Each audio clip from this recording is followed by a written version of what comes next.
Bueno, la parashá número 6. De este lado pueden prenderla. Parashá número 6, parashá Toledot. Parashá Toledot o Toldot. Comprendida desde Bereshit 25, 19 hasta el 28, 9. Repito, desde Bereshit 25, 19 hasta el 28, el capítulo 28, 9. Toledot significa, o Toldot, es el plural de Toldá o Toledá, que significa generación, descendiente, historia, memoria. O sea que el plural es generaciones, descendientes, historias, crónicas.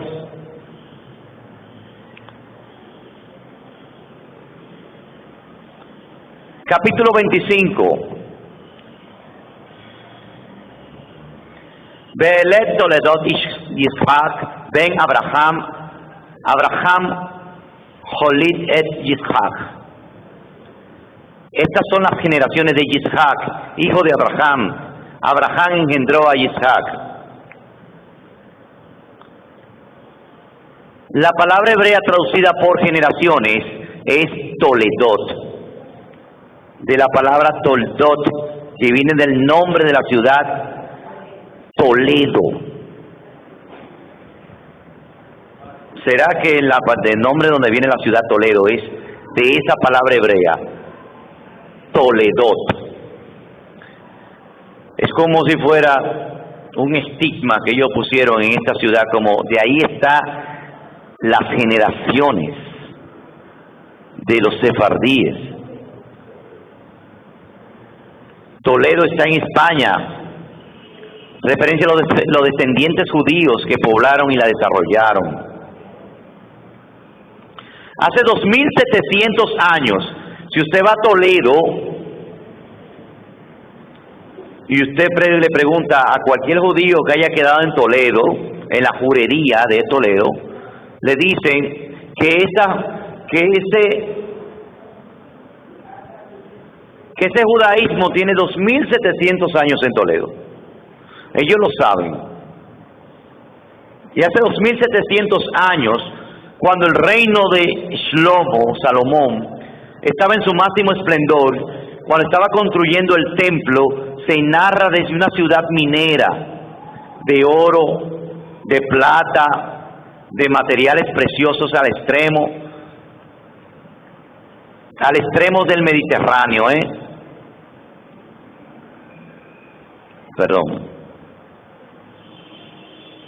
llamada Tarsis. Tenemos muchas referencias escriturales sobre ese lugar, sobre el lugar donde procedían las naves de materiales preciosos. Vamos a ver si tiene alguna conexión con este sitio llamado Toledot. Isaías 2:16. Solamente tenemos que ver el sentido profético de todo.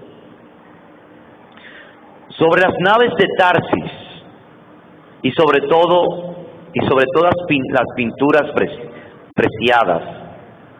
Aquí vemos que está mencionando las naves de Tarsis, las embarcaciones. Se ve que tenía un puerto. Bueno, todavía en el Mediterráneo donde zarpan, hay un puerto bien grande en el Mediterráneo que tiene muchos años de establecido ese puerto.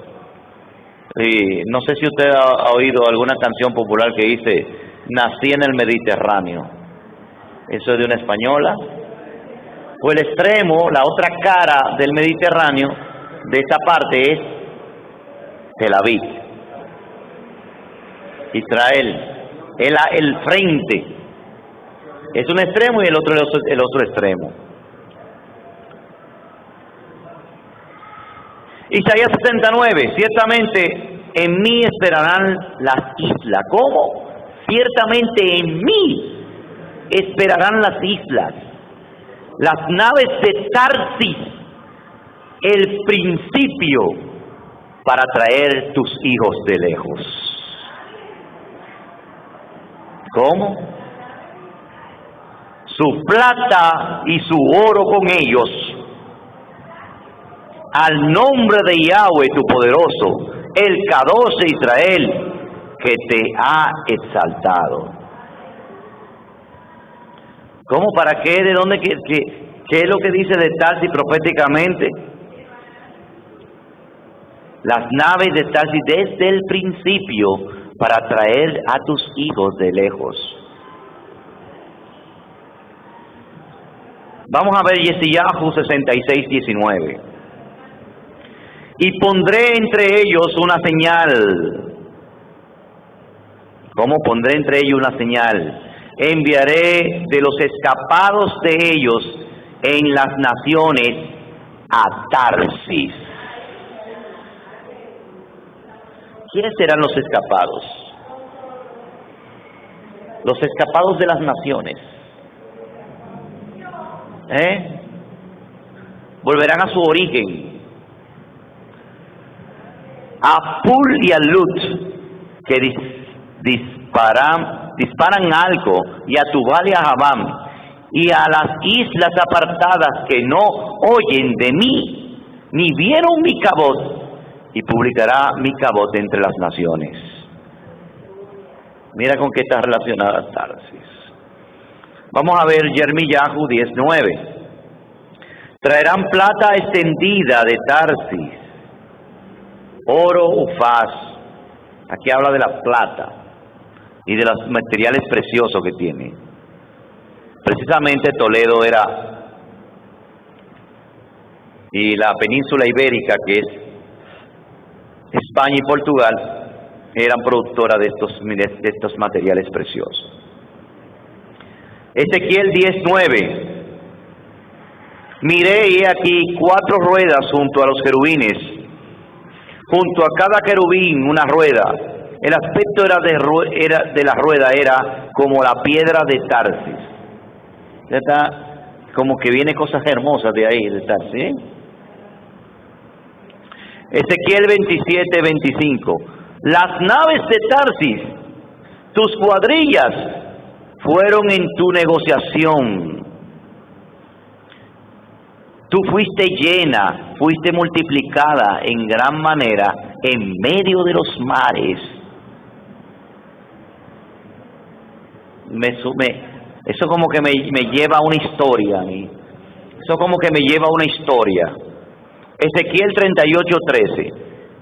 Sheba, Medam y los mercaderes de Tarsis y todos sus leoncillos. ¿Cómo? Los mercaderes de Tarsis y todos sus leoncillos te dirán: ¿has venido a arrebatar despojo? ¿Has reunido a tu multitud para tomar presa, para quitar plata y oro, para tomar ganado y posesión, para tomar grandes despojos? Ahora vamos a ver con qué está relacionada, porque encontramos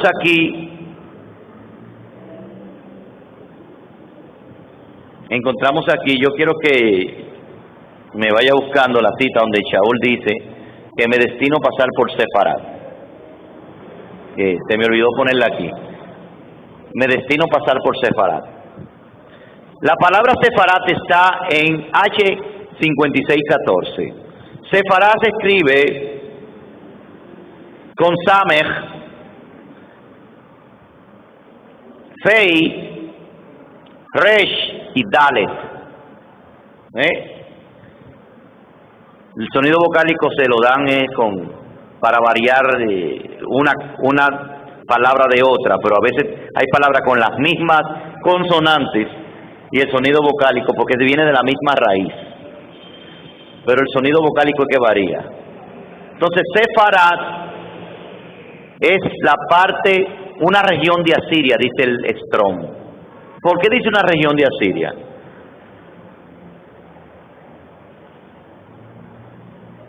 Porque no llegó a esa revelación el teólogo James Strong.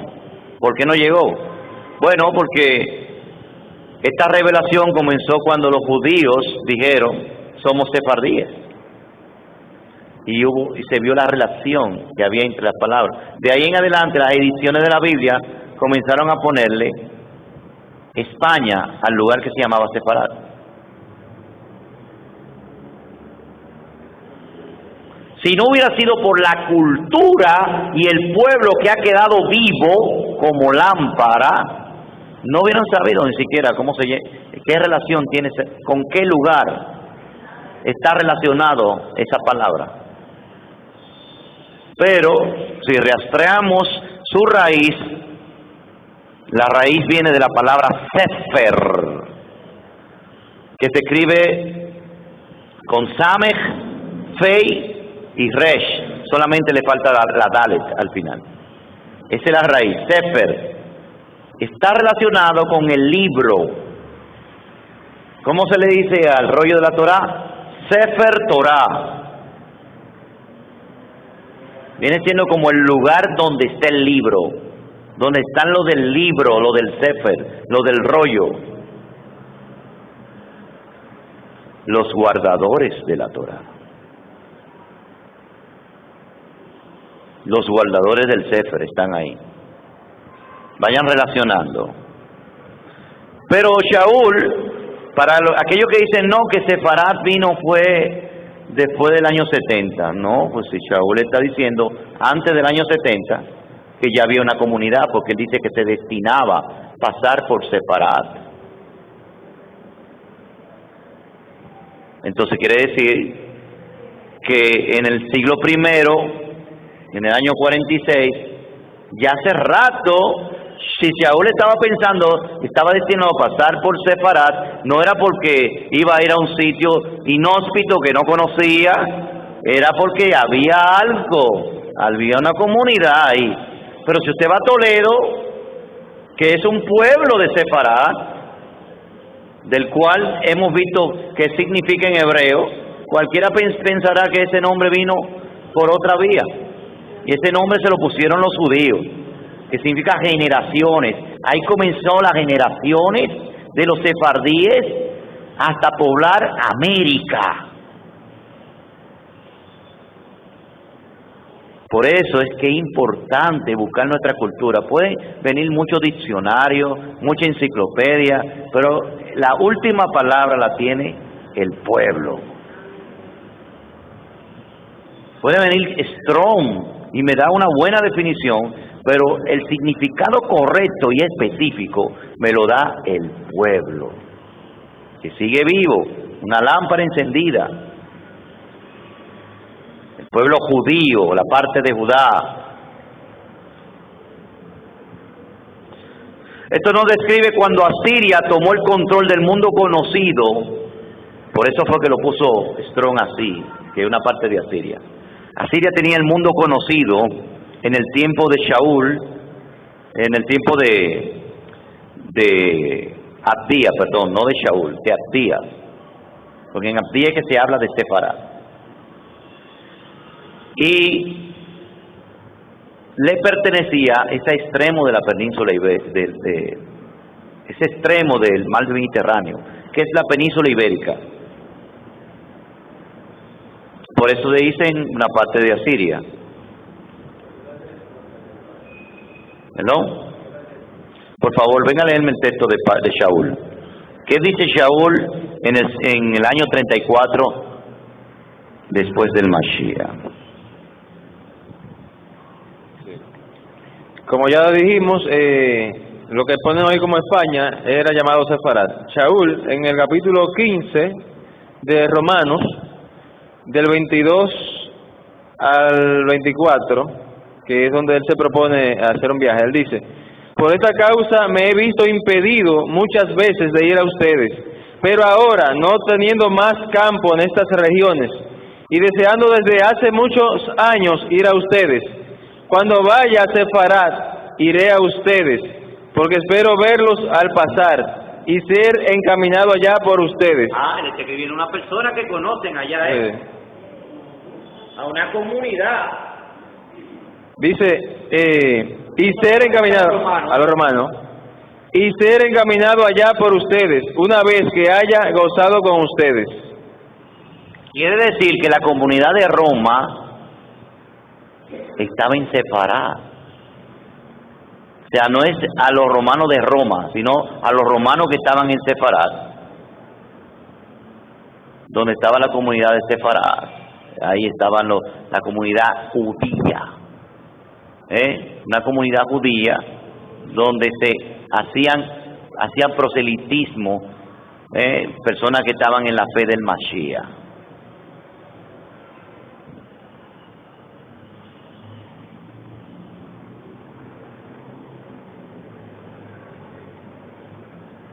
No, no es el mismo nombre.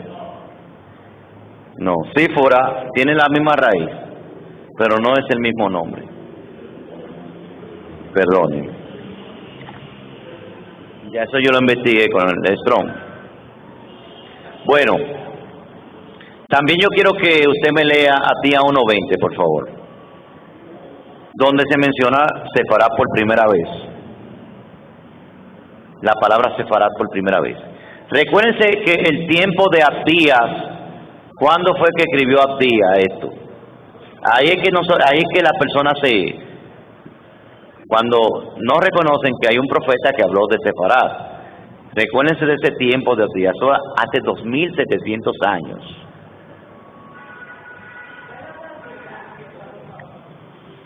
La otra, Abdías 1:20, que dice así: Es una profecía. y los cautivos de este ejército de los hijos de Israel poseerán lo de los cananeos hasta Sarepta, y los cautivos de Jerusalén que están en Sefarad poseerán las ciudades del Negev. Y esto es una profecía para el regreso del Mashiach. Es una profecía que los desterrados que estaban, porque dice que están ahí, ya los desterrados los desterrados que están en Sefarad, eso no tiene lógica, porque ya están desterrados de Sefarad. Los desterrados que estaban en Sefarad poseerán el desierto del Negev. Ya no es que los españoles van a poseer el desierto del Negev, es los que expulsados de 1492.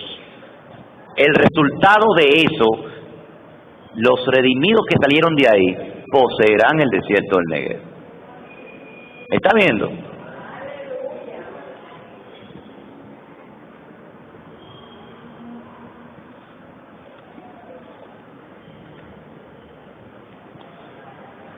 Verso 20. Y tenía Yitzhak 40 años. Aquí viene algo que tienen que ponerle mucha atención. Tenía Yitzhak 40 años de edad cuando tomó por mujer a Risca, hija de Betuel el arameo, de Padam Aram, hermana de Labán el arameo. Estos 40 años, oigan, estos 40 años de Yitzhak representa 40 jubileos que tiene que cumplirse para que Mashiach, el esposo, tome a su mujer, la sujeta o la atada, que sea lo que significa rica. Así se llama proféticamente, para que vea el cuadro profético que hay detrás de todo esto.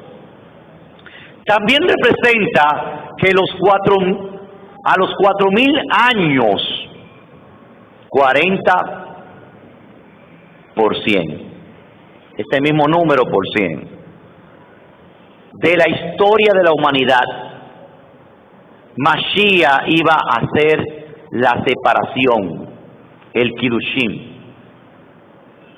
de los descendientes de Abraham y Sara, es decir, Rivka, la atada.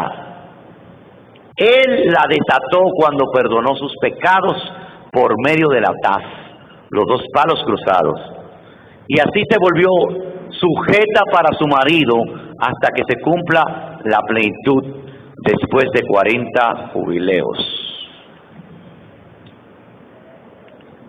Por eso el regreso de Mashiach se asemeja a una mujer en gestación. ¿Usted se ha preguntado por qué tanto comparación con una mujer en dolores de parto, en gestación? Una mujer embarazada. Ella dura 40 semanas de gestación. ¿Cuánto dura una mujer? ¿Cuántos son 9 meses? 40 semanas de gestación. Así Mashiach arribará a buscar a los descendientes de aquella mujer. 40 jubileos.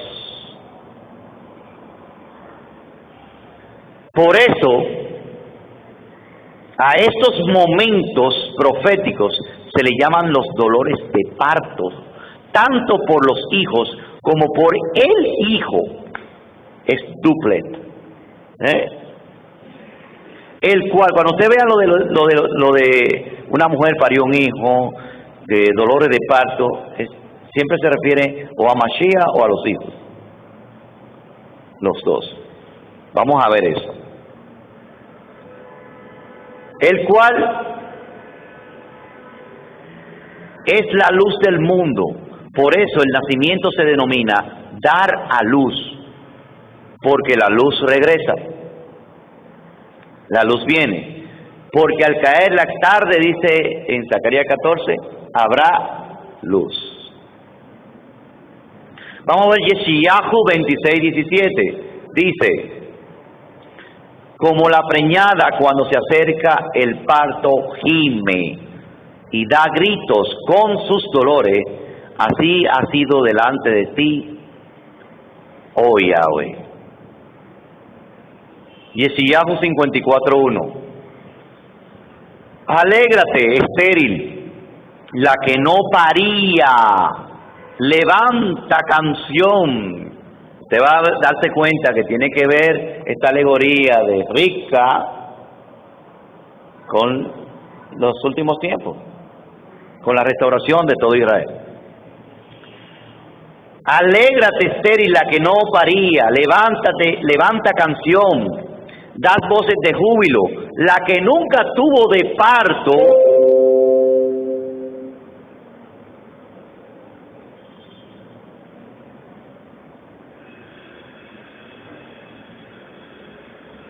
vamos a ver qué me pasa. Llegó un texto. Voy a tener que ignorar eso.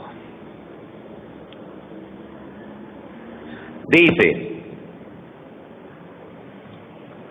la que nunca tuvo de parto, porque más son los hijos de la solitaria que los de la casada. En otra versión dice: son más hijos lo de la infértil que lo de la desposada. Así ha dicho Yahweh. Por eso el parto tiene que ver con Mashiach y con los hijos que regresan. Déjeme decirle algo. ¿Quién es que está casada ahora? ¿Qué casa de Israel es que está casada? Completamente, porque no se le dio carta de divorcio, ¿verdad? Fue Efraín que se le dio carta. Aunque Efraín hubo un Kiddushin en el 4000 de la historia, hubo un Kiddushin, pero todavía no ha habido el Nisuín. El Nisuín específicamente tiene que ser con Efraín, con las 10 tribus que se esparcieron.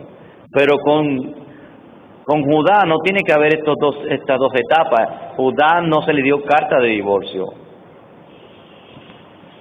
Aunque una parte de Judá esté metida en el paquete del divorcio, hay un Judá que no se le ha dado carta de divorcio. Entonces, por eso son más los hijos de la estéril, de la que no ha parido, que de la que está casada.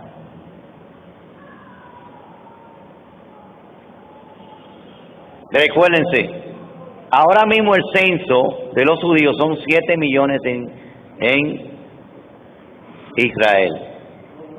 Fuera, en el mundo, según el censo que hicieron, así redondeados, son 16 millones. de judíos. ¿Usted cree que esto puede ser la simiente de Abraham en el siglo XXI? Cuando dicen que será como la arena del mar, que no se pueden, ni un censo le pueden hacer.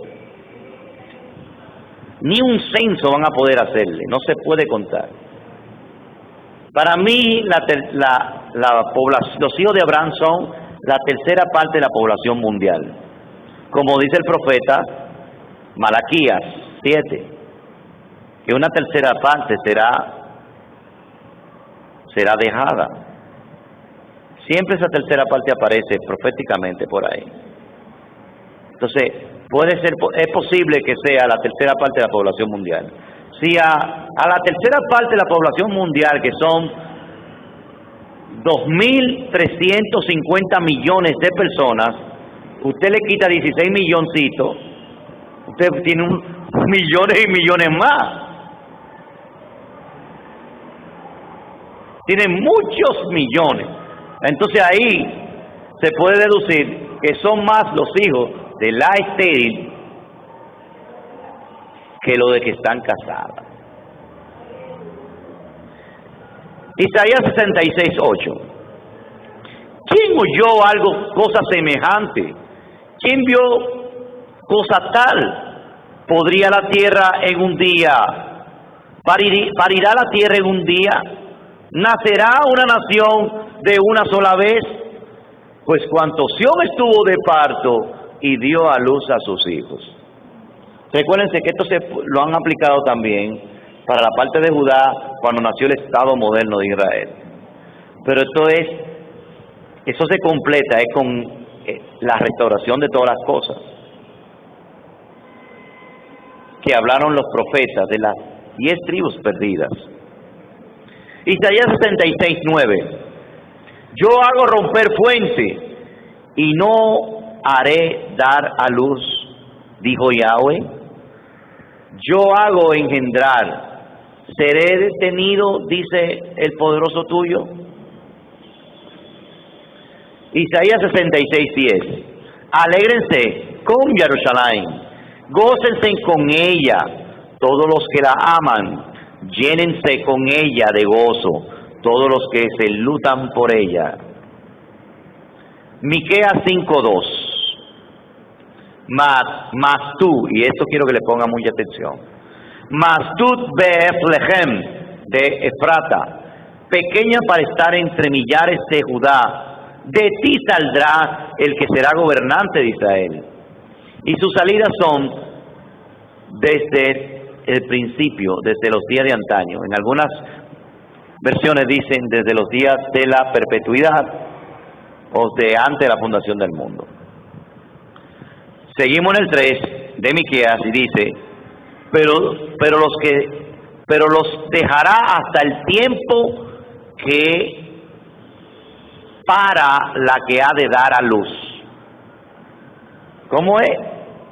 Lo va a ocultar, lo va a dejar el hijo hasta el tiempo de aquella que para y dé a luz.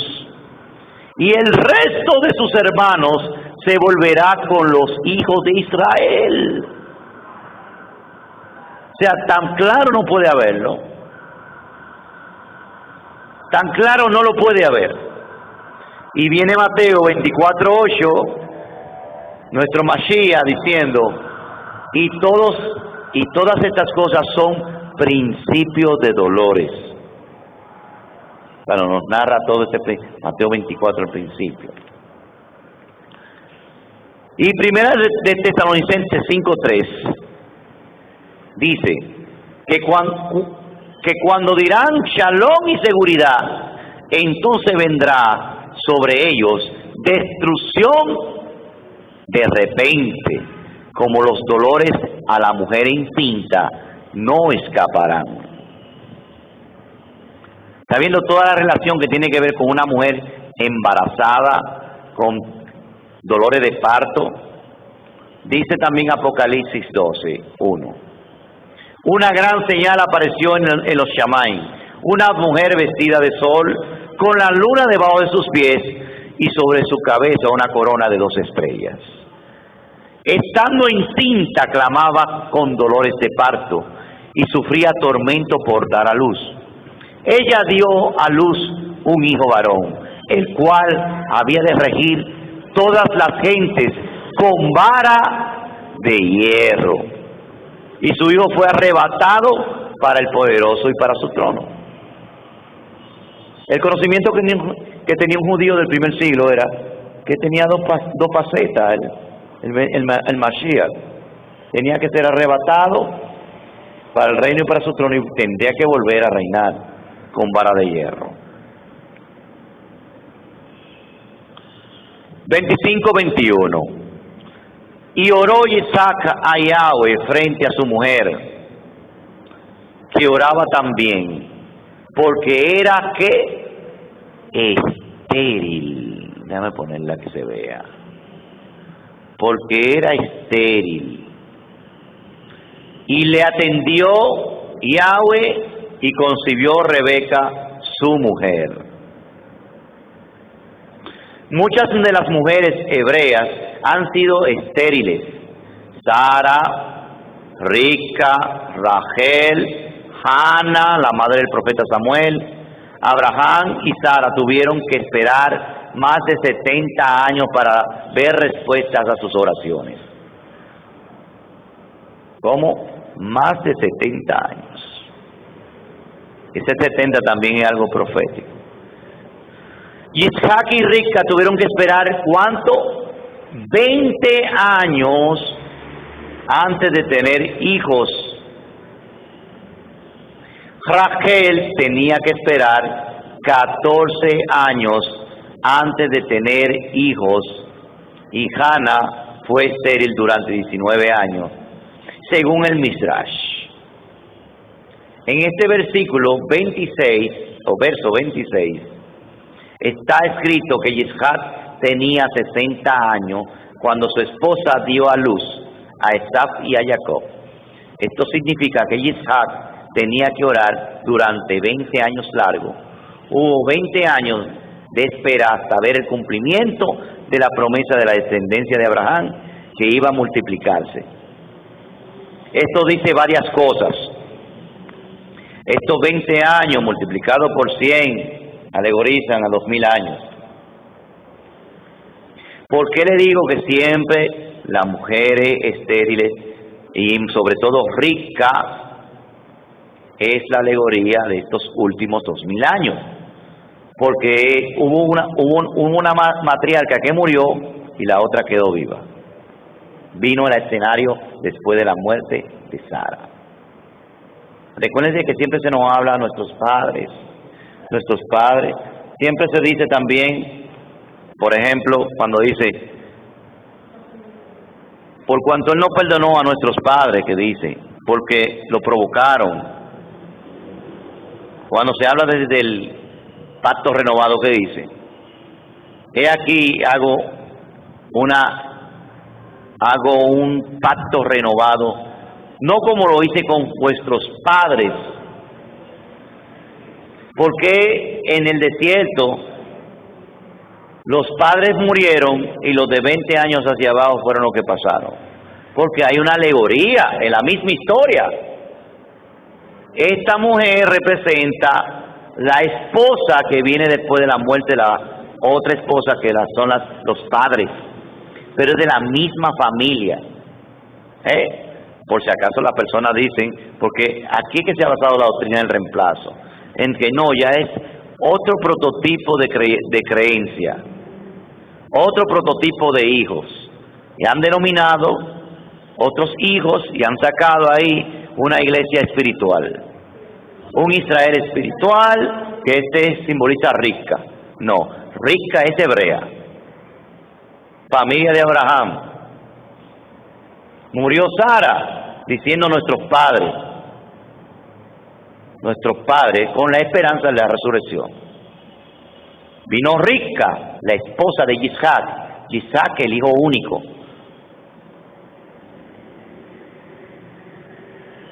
Y Rica, hija de Betuel,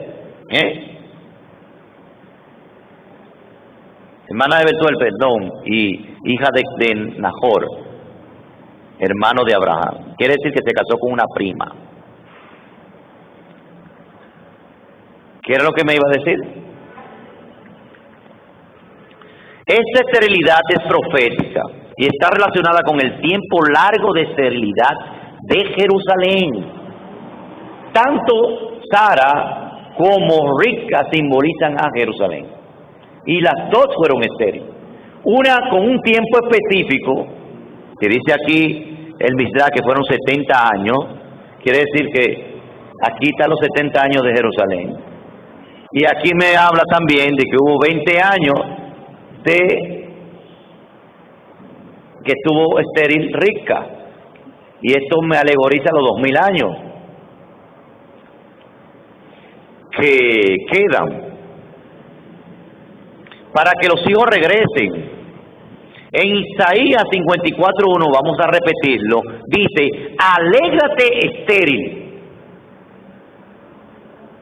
Eso no lo está diciendo a cualquier estéril, porque lo utilizan en las iglesias. Y que, ay, alégrate estéril. No, estamos hablando de algo que tiene que ver con el pueblo.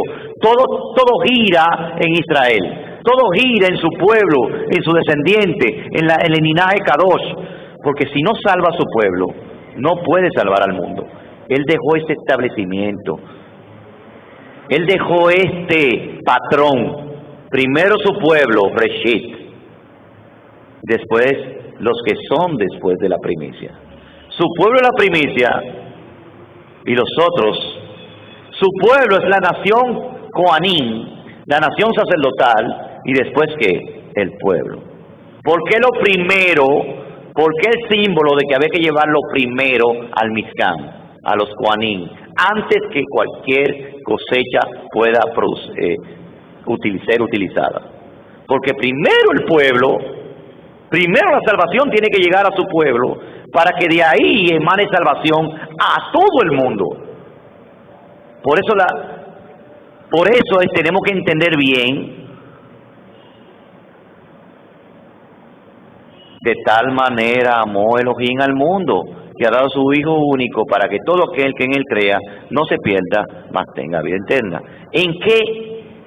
Todo aquel que en él crea.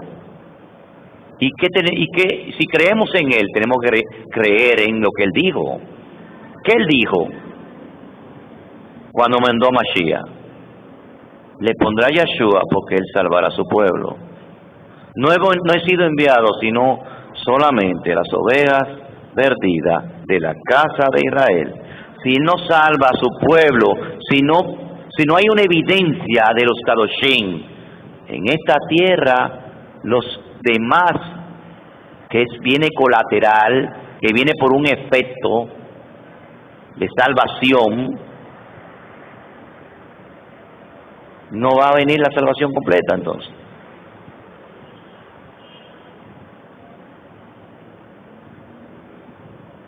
El mundo no se ha destruido porque todavía hay un remanente. Eso hay que decirlo. El mundo no ha sido desintegrado por eso, y porque tienen que cumplirse las profecías. Siempre van a haber personas justas. Entonces tenemos que estar centralizados con este pensamiento. 25:22. Y lucharon los hijos en su vientre. Y ella dijo: si es así, ¿por qué deseo yo esto? Y fue a consultar a Yahweh. La palabra hebrea que ha sido traducida como luchaba es Vayitrosatsu. Vayitrosatsu. Es difícil de entender.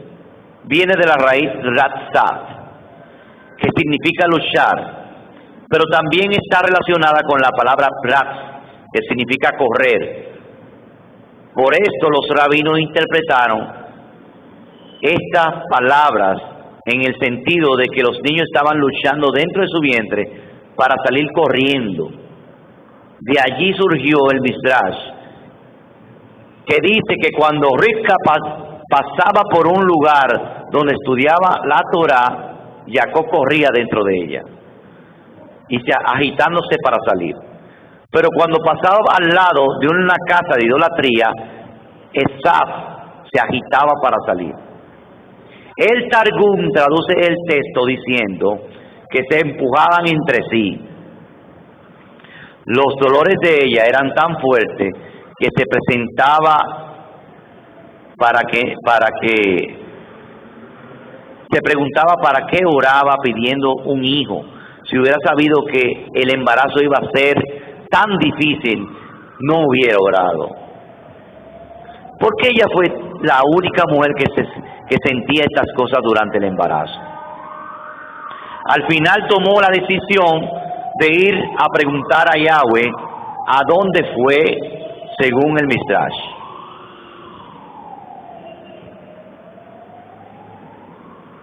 Incluyendo el libro del Yazar, fue la tierra de Morá y consultó en la casa de Shem, de Moriah, de Shem y Eber. Ellos le dijeron una respuesta divina. El Midrash cuenta que Rivka había sido destinada para dar a luz las 12 tribus de Israel, pero sus constantes quejas durante su embarazo perdió ese privilegio y fue dado a las 4 esposas de Jacob. También dice el Midrash que si le hubieran dado a Raquel, Raquel hubiera perdido los 12 hijos. O sea que hay mucho comentario en nuestro pueblo. 25-23. Y le dijo Yahweh: 2 naciones hay en tu vientre, 2 reinos en tus entrañas. Se dividirán una nación más que otra nación se volverá fuerte. Se dividirán y una nación que otra nación se volverá fuerte. Y la mayor servirá al menor. Oigan, esto fue un decreto. El mayor servirá al menor.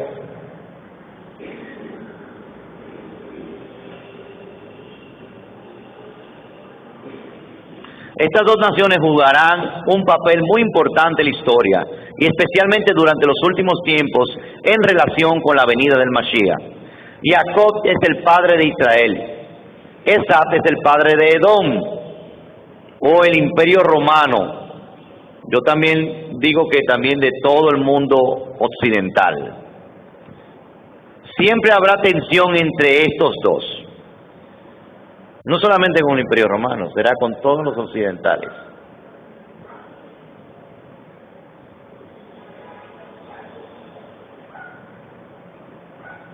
Si uno estaría por encima, el otro estaría por debajo y viceversa. De los 2 saldrán grandes reyes. De uno saldrá el rey de Shlomo, que edificará el primer templo de Jerusalén, y de otro saldría el emperador Adriano, que destruiría el segundo templo. Finalmente, el menor será el principal. Al final, Jerusalén será más poderosa que Roma. En los últimos tiempos, los cristianos servirán a los israelitas.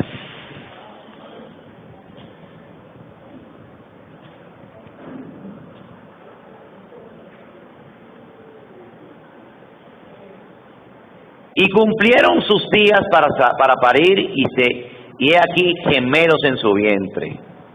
¿Cómo dice? Gemelos en su vientre. Pero la traducción hebrea dice tomín, bejiné tomín, bebitná, que vienen siendo mellizos también. Entonces hay que ver por qué hay traducciones que ponen gemelos. Aquí pusieron gemelos. Porque si vemos la descripción que tuvieron de Jacob, no es la misma que tiene la descripción de Esaf.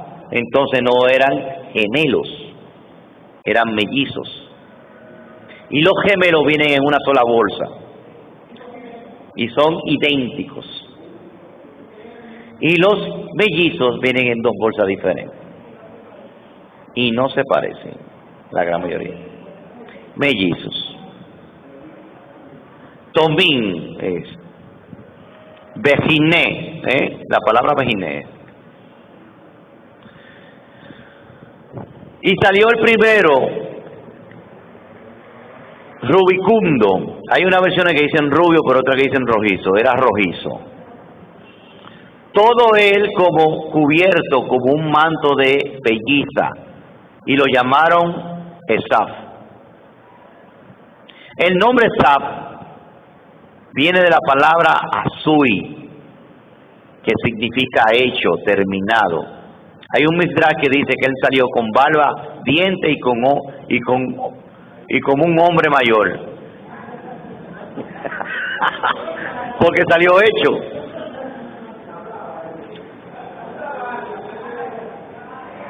(25-26) Después salió su hermano y su mano agarraba el talón de Esaú. Punto muy profético. ¿Cuánto se menciona talón en las escrituras? Cada vez que usted oiga una palabra clave, agarró el talón, busque la palabra talón en toda la escritura. Y llamó su nombre Jacob, y tenía Isaac 60 años de edad cuando parió a Ribca. La palabra hebrea para talón es ekef, y hay una parasha que se llama así, ekef. Como la cabeza simboliza el principio de algo, el talón significa el final. El hecho de que Jacob estaba agarrando el talón de Esaf significa que finalmente él será el que tome el dominio del mundo. Cuando el dominio del Imperio Romano es destruido con la venida del Mashiach, el Imperio Hebreo dominará el mundo entero, como está escrito en Daniel. Bote terciopelo, por favor. 2:34 al 35.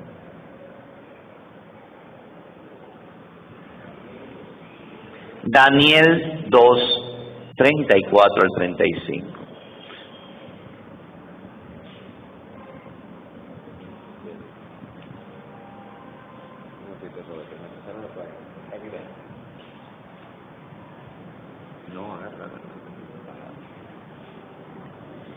Y dice así: Estabas mirando hasta que una piedra fue cortada, y no con mano, e hirió a la imagen en sus pies de hierro y de barro cocido, y los desmenuzó. Entonces fueron desmenuzados también el hierro, el barro cocido, el bronce, la plata y el oro, y fueron como tamos de las eras del verano, y se los llevó el viento sin que de ellos quedara rastro alguno. Mas la piedra que hirió a la imagen fue hecha un gran monte que llenó toda la tierra. Quédese ahí. Las piernas y los pies de la estatua simbolizan el Imperio Romano. Este imperio será golpeado por en los pies, el mismo lugar que Jacob agarró a su hermano. Así establecerá el imperio israelita mesiánico en toda la tierra, como está escrito en Daniel 2:44 al 45. Y en los días de estos reyes, el Elohim de los Shamaim levantará un reino que no será jamás destruido, ni será el reino dejado a otro pueblo. Desmenuzará y consumirá todos estos reinos, pero él permanecerá para siempre. De la manera que viste que del monte fue cortada una piedra, no con mano, la cual desmenuzó el hierro, el bronce, el barro, la plata y el oro. El gran Elohim ha mostrado al rey lo que ha de acontecer en lo porvenir, y el sueño es verdadero y fiel su interpretación. Más adelante, el libro de Daniel presenta la influencia romana como una bestia terrible. Al final de su influencia será cuando venga el Hijo del Hombre en las nubes de los cielos, con las nubes de los cielos, como dice Daniel 7, del 13 al 14.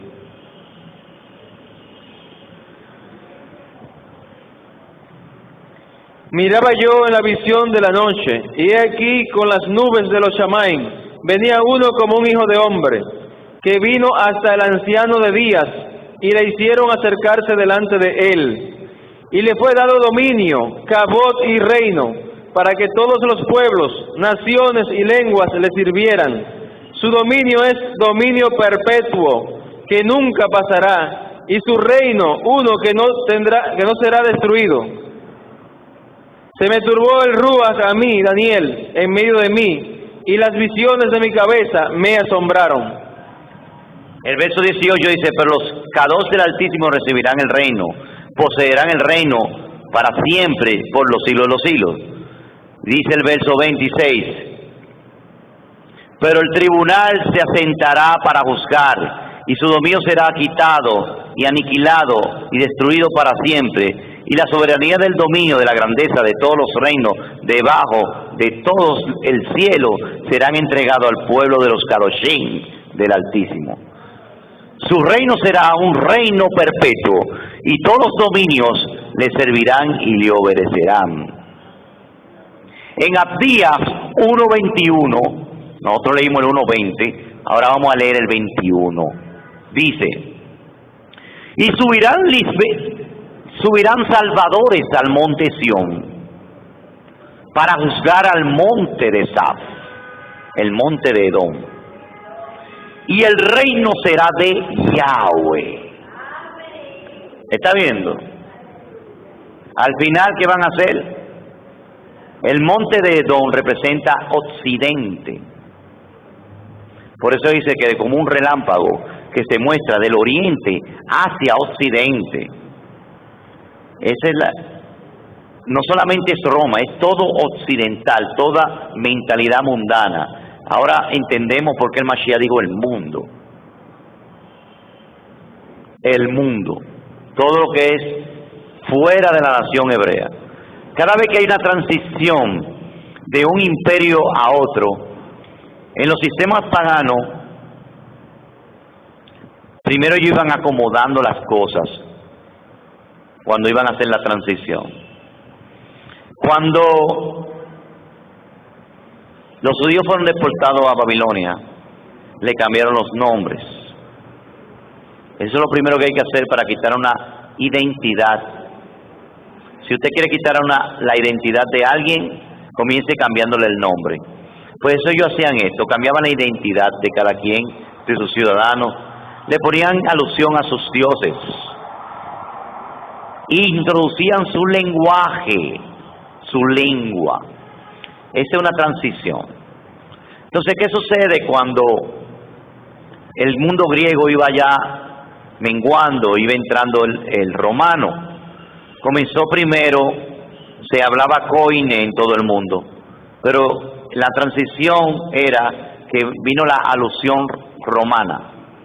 Los emperadores romanos comenzaron a introducir su cultura y introdujeron el latín como lengua matriz.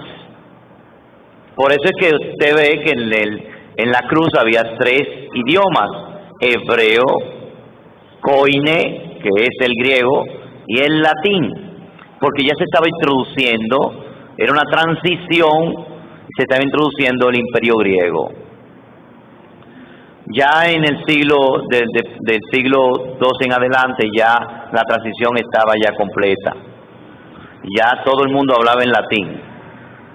Entonces, en la transición de América, de los ingleses, del imperio inglés,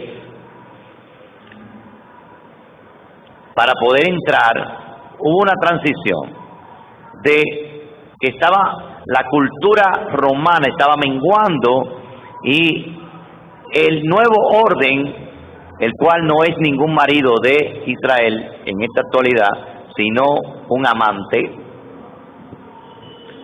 estaba introduciendo su lenguaje. Por eso que en el billete del dólar todavía existen palabras en latín.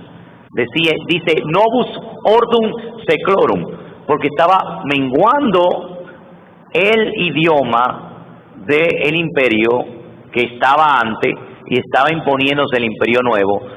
Entonces habían híbrido, un lengua latín con lengua inglesa. Pues United States of America. Pero ahora hay una transición, porque mientras más el Ruach Kodesh y los pescadores busquen a sus hijos entre las naciones, más se está hablando el hebreo. Quiere decir que se aproxima el imperio hebreo. Porque si usted se pone a consultar en Google y en las encuestas, ¿cuál es el idioma que más se está estudiando en la actualidad mundialmente? No se fíe en República Dominicana. Vámonos al global, a lo macro. Vaya a todos los Google, encuesta. Usted va a ver que el hebreo es el idioma que se está estudiando más en la bolita del mundo. Quiere decir que el imperio hebreo viene pronto.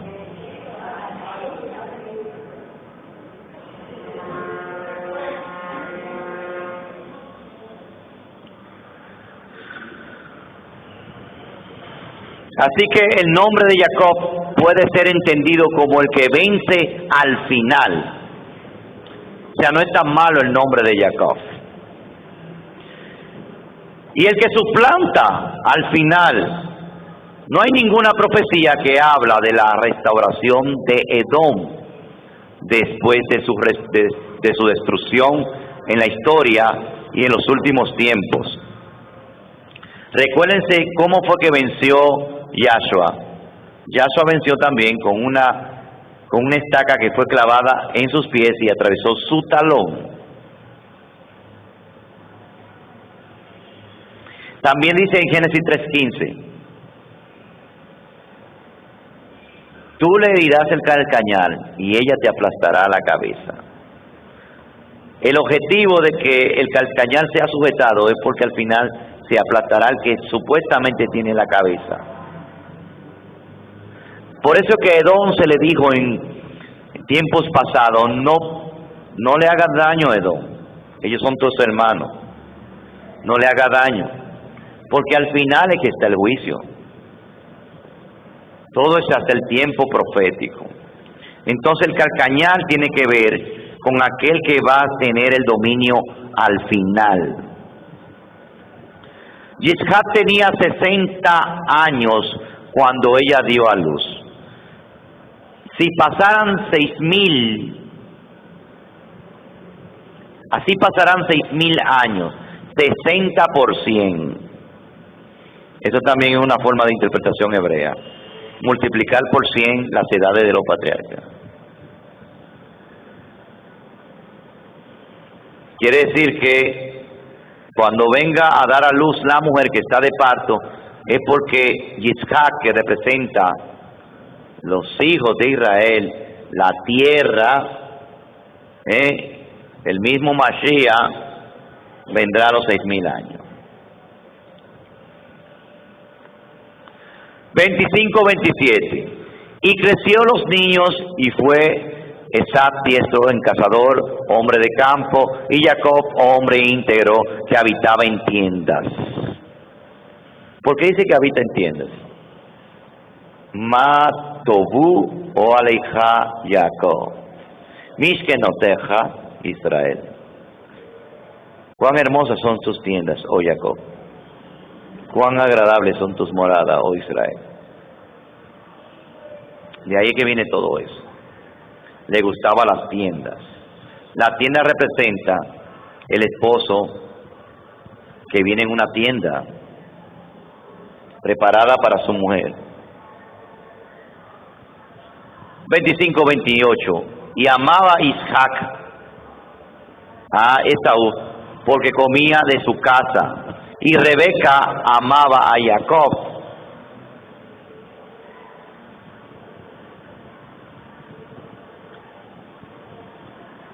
Aquí hay dos características.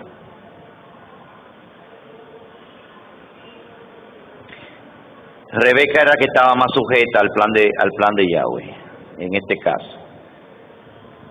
25-29. Y conoció Jacob un guisado, cocinó Jacob un guisado. Y vino Esaf del campo y estaba cansado. Y esto siempre ha dejado mucha moraleja hasta el mundo cristiano, Y dijo Esaf a Jacob: llena mi boca, te ruego de esta lenteja roja, que estoy cansado. Por eso se llamó su nombre Edom, que significa rojo. 25-31. Y dijo Jacob: véndeme como el día, claramente tu primogenitura. Cuando dice véndeme, vamos a intercambiar. La primogenitura, el reshit, consistía en la responsabilidad de conservar las tradiciones familiares. O sea que los verdaderos primogénitos de los últimos tiempos, o los 144,000 que son primicias, son los que han recuperado toda la tradición de nuestros padres. Y tiene el derecho de representar la familia y servir como cohen, con los sacrificios. Antes del pecado del becerro de oro, todos los primogénitos de Israel eran cohen, pero después los levitas fueron puestos en su lugar para que vuelva de nuevo la asamblea de los primogénitos por el Mashiach. Esto usted puede verlo en Éxodo 19, 22 y verso 24, y Bamidbar o Números 8, 18. El primogénito también recibe una doble porción de la herencia del padre, como está escrito en Devarim 21, 15 al 17. Si un hombre tiene dos mujeres, una amada, lo ruamá, y la otra aborrecida, ruamá y lo ruamá.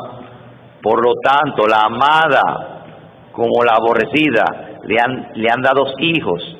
Si el primogénito es de la aborrecida, que regularmente es así, porque Yahweh hace eso, que ¿a quién fue que puso a parir hijo primero? A Lea. ¿Y a quién puso a parir primero, según la historia de Abraham? A la esclava. Eso es algo así como para que haya paciencia, y para que vea que Yahweh tiene un tiempo específico, que es el tiempo del que se cumple todo.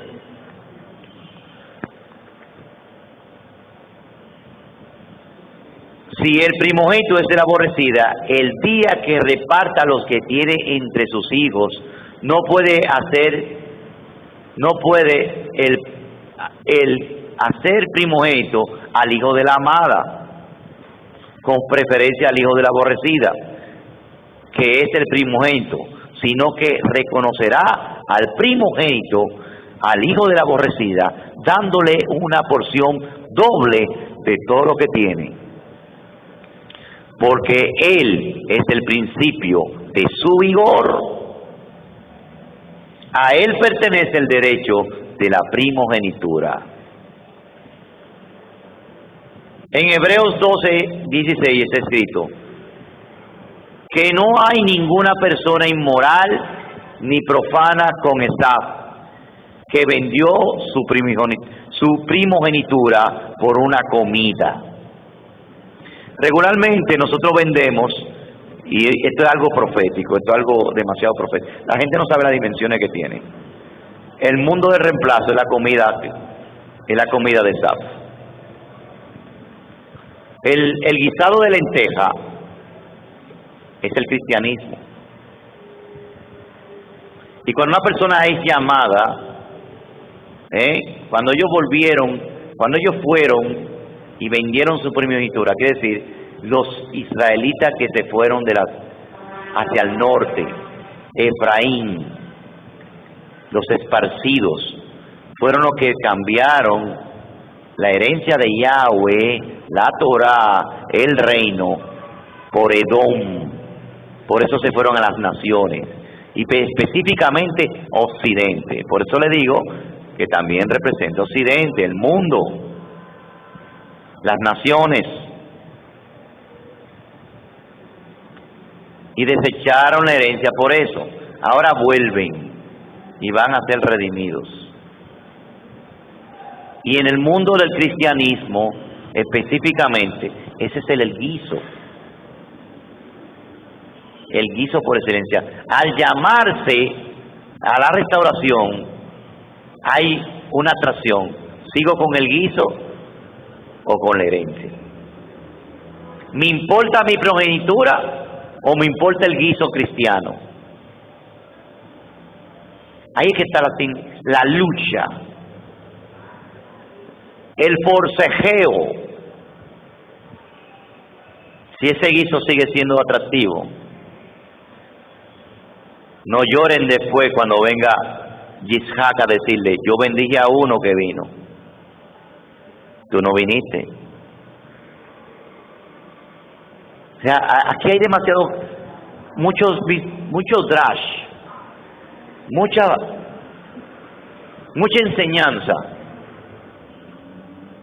25:32. Y dijo Esaf, he aquí yo voy en camino de la muerte, ¿y para qué me sirve la primogenitura? O sea, todo lo natural era lo que le llenaba a él, lo sobrenatural no le llenaba para nada, lo del Ruach no le llenaba para nada.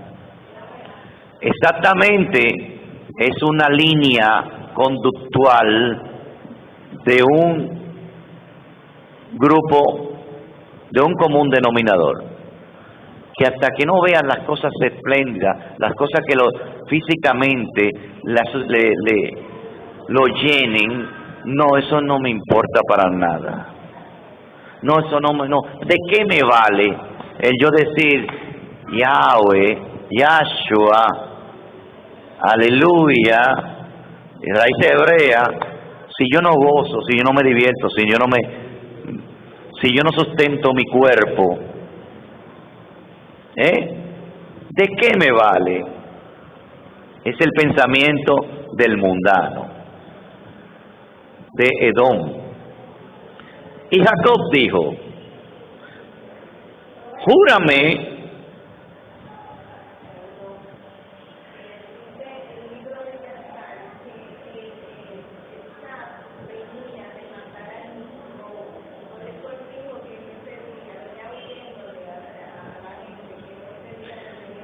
exactamente, el libro de Yazal dice eso, que él venía de matar a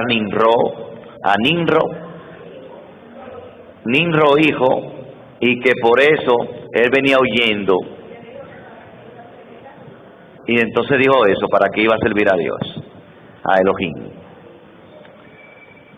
Y dijo a Jacob, júrame como el día, y él le juró, y vendió su primogenitura a Jacob.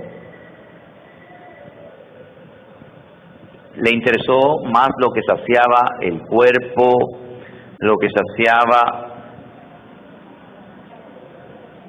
los sentimientos, también tienen que ver con eso ahí, que es lo que tiene que ver del Ruach, de esa primogenitura tan bella que nos tienen preparada. Jacob dijo a Esaú, pan le dio a Esaú, lejen y guisado de lenteja. Comió y bebió y se levantó y se fue, y despreció Esaf la primogenitura. Vamos al capítulo 26. Y hubo hambre en la tierra, ¿cuántas veces? Recuérdense que hay un profeta que dice que va a haber una gran hambre en la tierra, pero no le lejen, ni de Yain, sino de la palabra de Yahweh. Y por más que coman, dice, no se saciarán. Esa hambre es ahora. Toda hambruna es una alegoría, la hambruna que se de Yosef, para encontrarse con el Ben Yosef, tiene que haber una hambruna. Para que todas las tribus sean reunidas, tiene que haber una hambruna en la casa de Jacob. Tiene que haber necesidad de ir a donde está la provisión. ¿Por qué Yosef estaba en Egipto? Porque ahora mismo la provisión de los primogénitos están repartidas entre las naciones. Y ahí es que está hablando el Ruach, el Ben Yosef. Entonces tenemos que ir al lugar de la provisión. Estamos en un proceso. Esta restauración es una hambruna. Yitzhak tuvo hambruna, pero Yitzhak fue el único prototipo donde la hambruna la pasó en la tierra. Usted se va a dar cuenta por qué. Yitzhak es una alegoría de Yahshua. La pasó en la tierra con Rivka. Dice, y hubo hambre en la tierra, además de la primera hambre que hubo en los días de Abraham. La hambre de Abraham lo llevó a Egipto, para que se cumpliera de que el padre iba a vivir lo mismo que sus hijos. Pero sin embargo, llegó a la tierra de qué? Y fue Yitzhak donde estaba Abimelech, rey de los filisteos, de los palestinos, en Gerar. Según el libro del Yazar, este Abimelech fue hijo del rey anterior que vivía en tiempo de Abraham, que también se llamaba Abimelech, que había recibido el mismo nombre, que significa mi padre es rey. Entonces todo sucesor parece que le ponían Abimelech. Yitzhak tenía planes para bajar a Egipto, para escapar del hambre, como lo había hecho su padre, dice el libro del Yazar. 26:2. Y Yitzhak había nacido en la tierra de Israel, y además había sido ofrecido como sacrificio a Yahweh. El Midrash dice que por esta razón, por haber sido un intento de sacrificio, que por esta razón fue consagrado de manera especial y no podía bajar a Egipto, a Misraim. Esto fue una prueba de emuná para Yitzhak. Egipto representa los sistemas del mundo. 26:3. Peregrina en esta tierra, estaré contigo y te bendeciré, porque a ti y a tu descendencia daré todas las tierras y confirmaré tu juramento que juré a Abraham. Antes de eso tenemos que decir, Yahweh le dijo, 26:2, no desciendas a Misraim, habita en la tierra que yo te diré. Por eso no descendió a Misraim.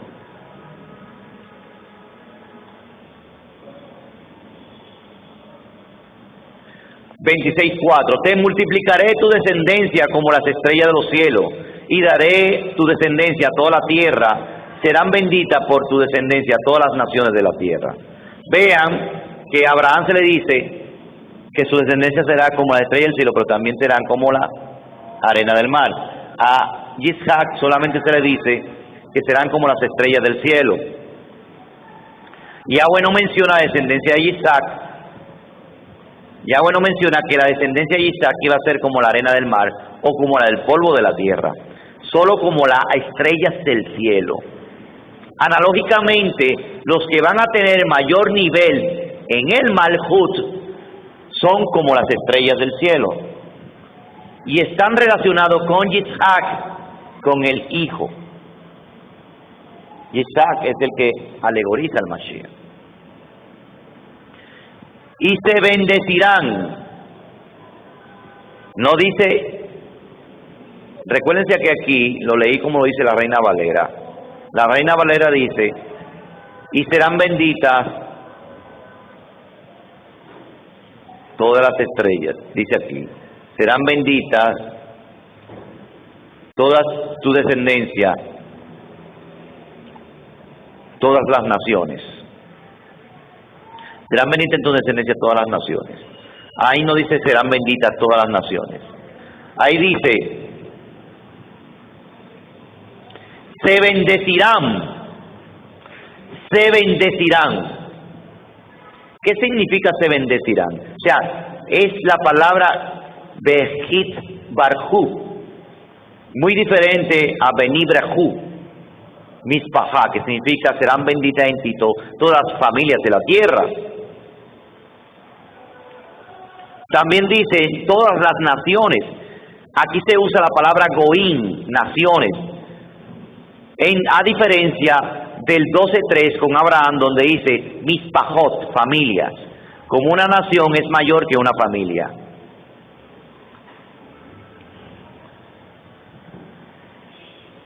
(26:5) Porque escuchó Abraham mi voz y guardó mi sentencia, mis mandamientos, mis estatutos y mis leyes.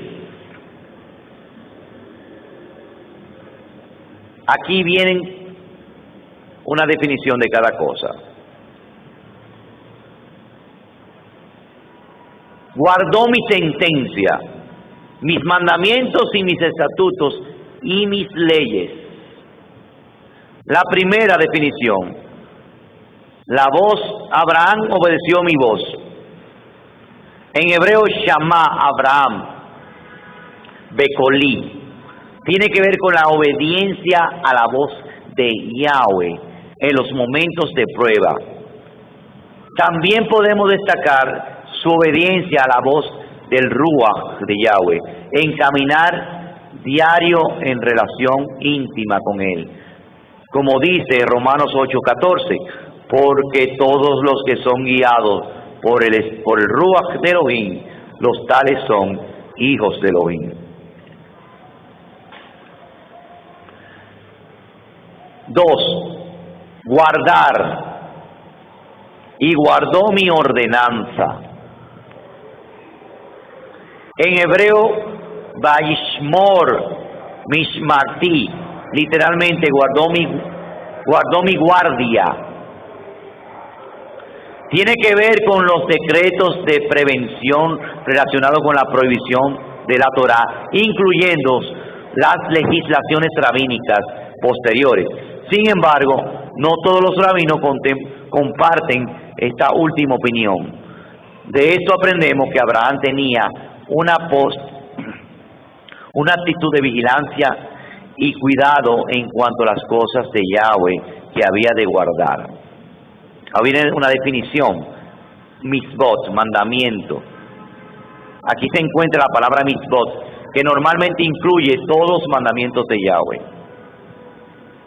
También se dice, mis estatutos, en hebreo, bejukotai, son aquellos mandamientos que no tienen explicación lógica, contra los cuales se revela la inclinación al mal, más que contra los otros mandamientos. Los juk. Por ejemplo, no comer cerdo, no vestir mezcla de lana y lino. Y leyes, mis leyes en hebreo,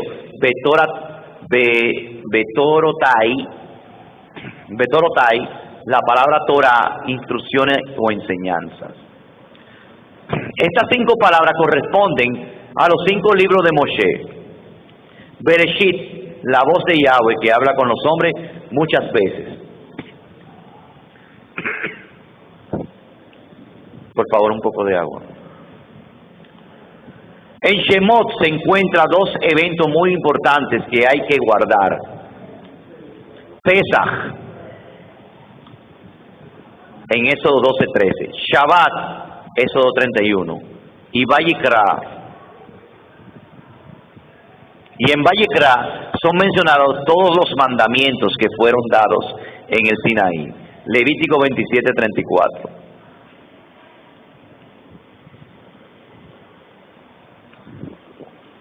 En Bamisbar se encuentra el Hug, por excelencia, el de la vaca roja, número 19. Y en Devarim hay una repetición y ampliación de la Torá, una segunda Torá, Deuteronomio 29:1. Abraham es destacado por su obediencia a todo lo que Yahweh había establecido, tanto los mandamientos que fueron transmitidos desde Adán, como los mandamientos que fueron dados a Noah, como los mandamientos que le fueron revelados proféticamente en Génesis 38:8. Vemos que en tiempo de los patriarcas se practicaba el levirato, que sería uno de los mandamientos dados por escrito. Podemos verlo en Devarim 25:5-6. Otro ejemplo es cuando Yahudá, como juez, ordena que sea quemada Tamar por decisión de ser fornicaria. Podemos compararlo en Bereshit 38:24. Según la tradición, ella fue hija de un Cohen. Este mandamiento luego se escribió en Vayikra 21:9. También podemos mencionar el mandamiento del Maser, el diezmo, que fue practicado tanto por Abraham como por Jacob. Podemos verlo en Bereshit 14:20, 28:22. También Vayikra 27:30-32 y otros. Vemos, por lo tanto, que muchos de los mandamientos que luego fueron escritos estaban dirigidos a la vida de los patriarcas y sus hijos.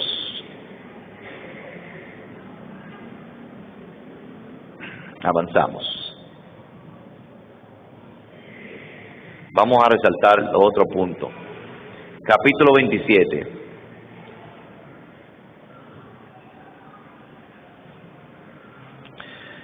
Y sucedió que cuando envejeció Yitzhak, se le oscurecieron los ojos para ver.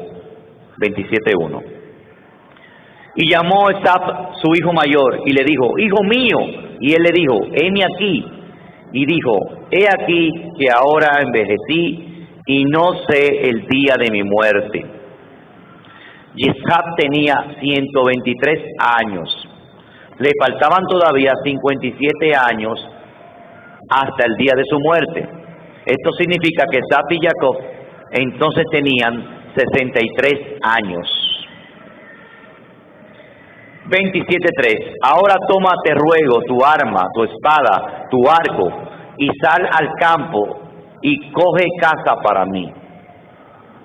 Hazme guisados sabrosos, como me gustan, tráemelos y comeré, para que te bendiga mi alma antes de que muera.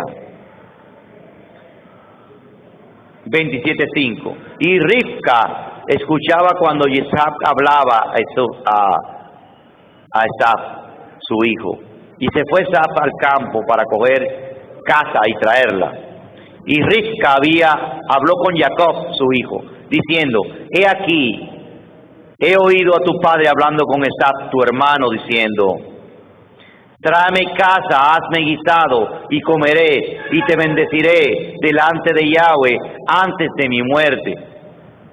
Y ahora, hijo mío, escucha mi voz en lo que te mando.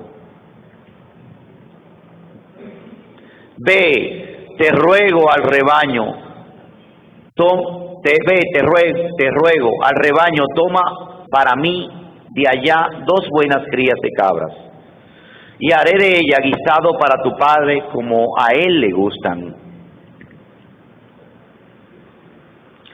Rashi cita a Rabí Eliezer diciendo que necesitaba 2 cabritos porque uno serviría como corbán de Pesaj, sacrificio de Pascua, porque ese día era el 14 de Abib, según él. Y hay una interpretación que relaciona los 2 cabritos con Yom Kippur, cuando se ofrecían 2 cabras. He aquí otra relación entre Pesaj y Yom Kippur. Podemos ver la comparación de Yohanan cuando dice en Juan 1:29, he aquí el Cordero de Elohim que quita el pecado del mundo. Una relación entre Pesaj y Yom Kippur. 27:11. Y dijo Jacob a Rebeca, su madre: he aquí Esaf, mi hermano, es un hombre velloso, y yo soy un hombre lampiño. Quizá me podrá mi padre palpar y seré a sus ojos como un embaucador y traeré sobre mí maldición, no bendición. Jacob conocía las leyes del Ruach. El que engaña trae maldición sobre sí mismo. 27:13. Y le dijo a su madre, sobre mí sea esta maldición tuya, hijo mío. Oye, ¿qué fue lo que dijo los habitantes de Jerusalén cuando murió Mashiach? Que caiga la sangre de ellos de él sobre mí, sobre nosotros. ¡Wow! ¡Qué similitud! Dice ella, oye tan solo mi voz y anda y tráemela. O sea que todo lo que se ha repetido en la historia ha sido un reflejo de nuestros padres. Y fue y la tomó y trajo su madre los guisos sabrosos como le gustaban a su padre. Y Rebeca tomó la ropa más aseada de su hijo mayor Esaf, que tenía con ella en casa, y vistió. Y Jacob vistió a su hijo Jacob, su hijo menor.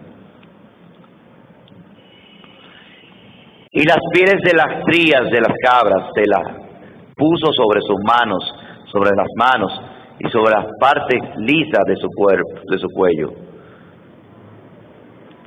Y puso los guisos sabrosos, el lehen que ella había preparado, en manos de Jacob, su hijo. Y fue a su padre y dijo, pongan atención a esto, Padre mío. Y él respondió, Inení, heme aquí. ¿Quién eres, hijo mío? Porque inmediatamente le dijo quién eres. Aquí ya hay una presunción, ya aquí ya él está teniendo una percepción y él no se deja llevar por esa percepción. No actúa en base a esa percepción.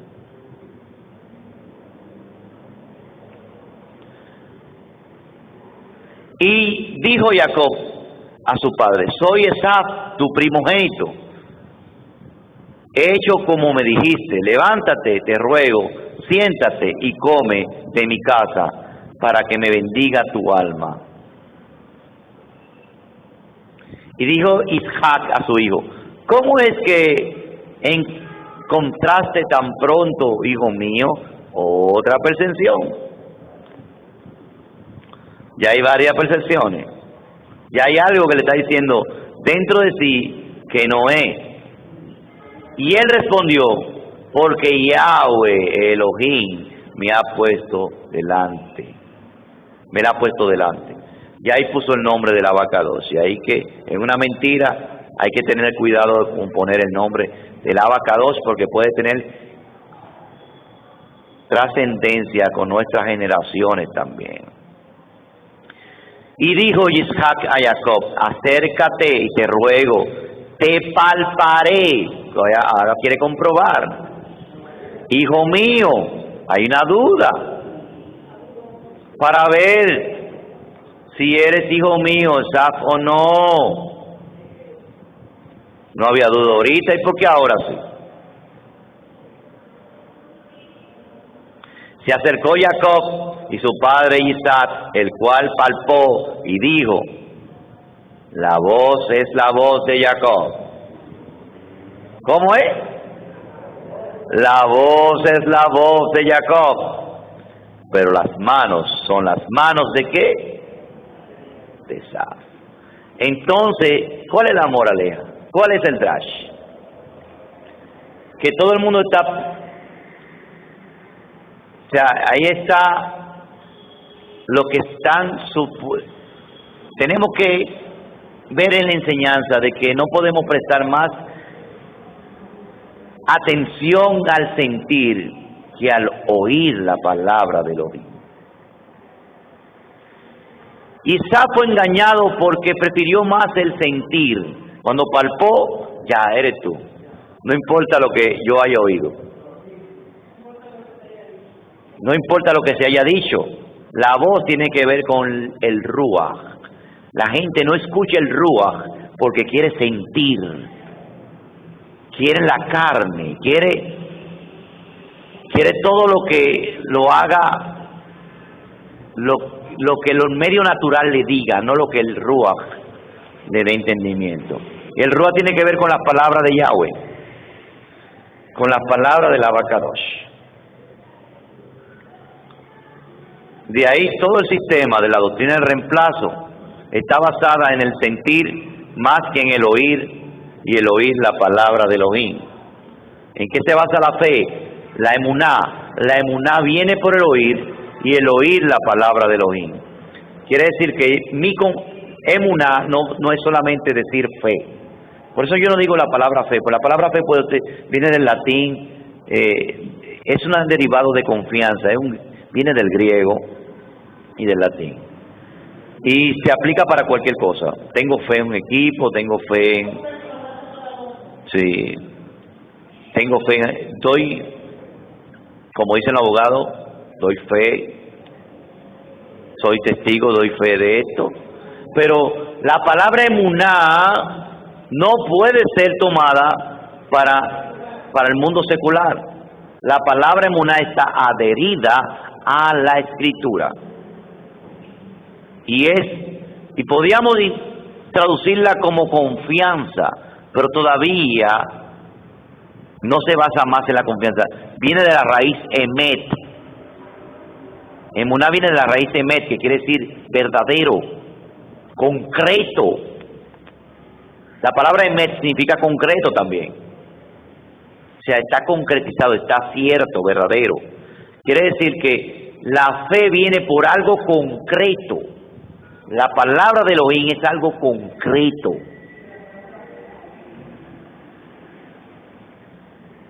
No es un sentimiento, no es que yo me siento bien, es que no es del corazón que yo tengo que darle un sustento, un espaldarazo, no es el corazón. No es a eso, es más, yo tengo que decirle al corazón, cállate, yo quiero escuchar al jefe. Cállate que yo quiero escuchar al jefe.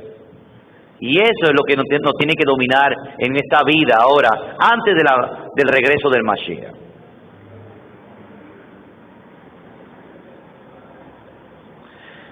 Y dijo, tú eres mi hijo Esaf, respondió, yo soy. Todavía estaba preguntando.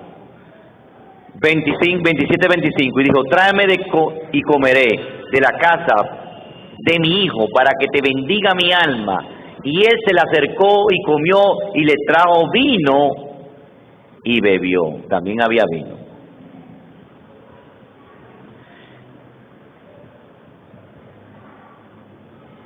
Y aquí viene otro sentido profético, como que hay palabrita como que dice, porque con un engaño y un beso, alguien hizo alguna actuación así. ¿Quién hizo eso? Engañó y también besó. Yahudá Iscariot. Aquí dijo, en este caso fue Isaac, que dice, su padre, acércate, te ruego, bésame, hijo. Y ese beso está unido a un engaño. 27-27, se acercó pues y le besó y le olió el olor de sus vestidos y lo bendijo diciendo, mira, el olor de mi hijo es como el olor de un campo que Yahweh ha bendecido. ¿Por qué yo tengo que traer a colación lo de Judas y lo del beso y lo de y la mentira que hay entre el beso? Porque es que le digo que las consecuencias en un engaño pequeño, también tomando el nombre de Yahweh en vano, puede traer un efecto en nuestras generaciones. Míralo, lo de Judas no vino porque fue la primera vez que un hombre hace esto. Fue la consecuencia de los descendientes de Jacob.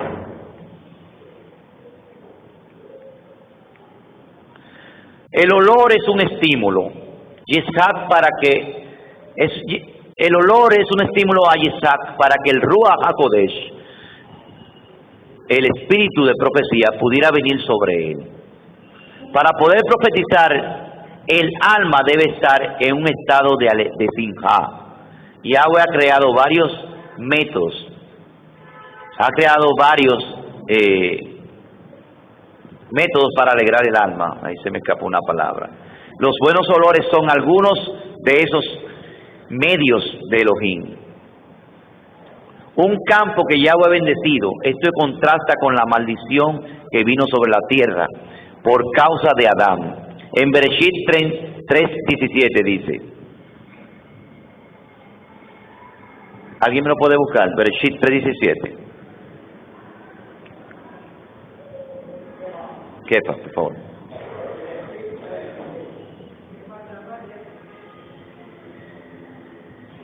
Vamos a avanzar, por favor. Sí.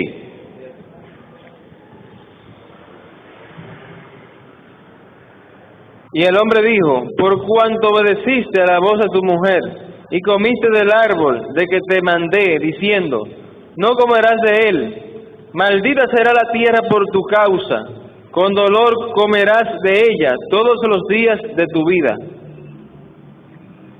Perfecto. En Isaac, el hijo, esa maldición fue eliminada. De la misma manera, el hijo de Elohim, la maldición será quitada definitivamente de la tierra, como dice en Revelaciones 22:3, y ya no habrá más maldición, y el trono de Elohim y el Cordero estará allí, y sus siervos le servirán. 27:29. Sírvanse los pueblos, se postren ante ti las naciones. Sé Señor de tus hermanos, y se postren ante ti los hijos de tu madre. Los que te maldijeren serán malditos, y los benditos los que te maldijeren.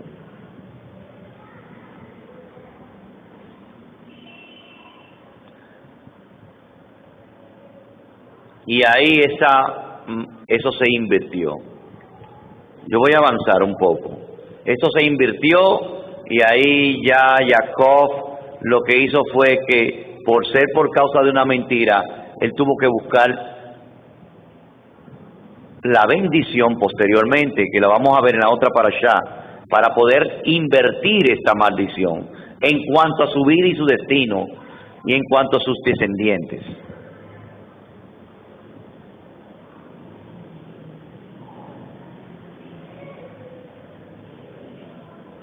(27:40) Y por espada vivirás, y a tus hermanos servirás, mas cuando te angustie, romperás su yugo sobre tu cuello.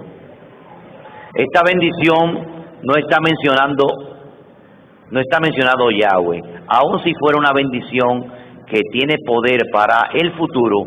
Según Hebreos 11:20, Yitzhak pronunció esta bendición por la emuná, como está escrito, por la fe bendijo Yitzhak a Jacob y a Esaú, aún respecto a cosas futuras. La última parte de la profecía se cumplió en Segunda de Reyes 8:20 al 22, donde dice, en sus días se rebeló Edom contra el dominio de Yahudá, y pusieron rey sobre todos ellos. Entonces pasó Joram y Zair, y todos sus carros con él. Y aconteció que se levantó de noche, y atacó los edomitas, que lo tenían cercado a él, y a los capitanes de los carros, pero su ejército huyó a sus tiendas. Y Edom se rebeló contra el dominio de Yahudá hasta el día de hoy. La bendición que fue pronunciada sobre Saf ha producido el Imperio Romano y la civilización occidental. 27:41. Y guardó rencor Esaf a Jacob por la bendición con que le bendijera su padre, y dijo Esaf en su corazón, llegarán los días de duelo de mi padre, y mataré a Jacob mi hermano. Esto nos muestra un gran respeto que Esaf tenía por su padre. Este rencor nunca se calmó, según está escrito en Amós 1:11-12. Así dice Yahweh: por 3 transgresiones de Edom, por 4, y no revocaré su castigo, porque con espada persiguió a su hermano y suprimió su compasión. Su ira continuó despedazando y mantuvo su furor para siempre. Enviaré pues fuego sobre Teimam, y se consumirá los palacios de Bosra. En Abdías 10 es escrito: por la violencia contra tu hermano Jacob te cubrirá la vergüenza y será cortado para siempre. O sea que está esto profetizado. Esto se cumplió en la historia. En el siglo XI fue destruido el antiguo reino edomita. También se cumplirá la destrucción del sistema romano con la venida del Mashiach, como hemos visto. En el siglo XI antes del Mashiach.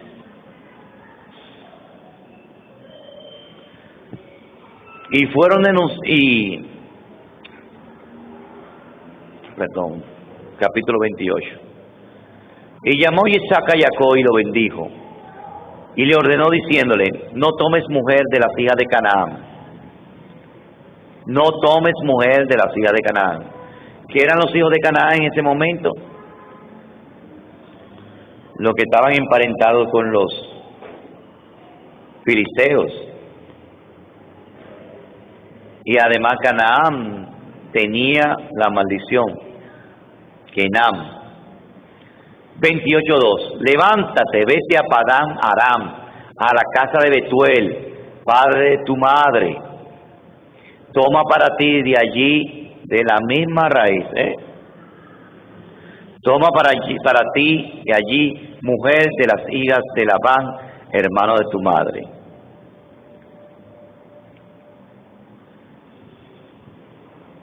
(28:3) Y el Elohim, Jaelión, te bendiga y te haga fructificar y te multiplique de manera que venga a ser una congregación, una cajal de pueblos. Y te dé la bendición de Abraham a ti y a tu descendencia contigo, para que heredes la tierra de tus peregrinaciones, que Elohim dio a Abraham. La bendición de Abraham no pasó a Esaf, sino a Jacob y su descendencia.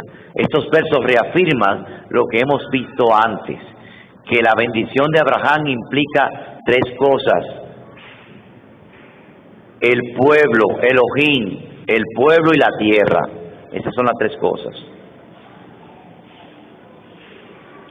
28:5.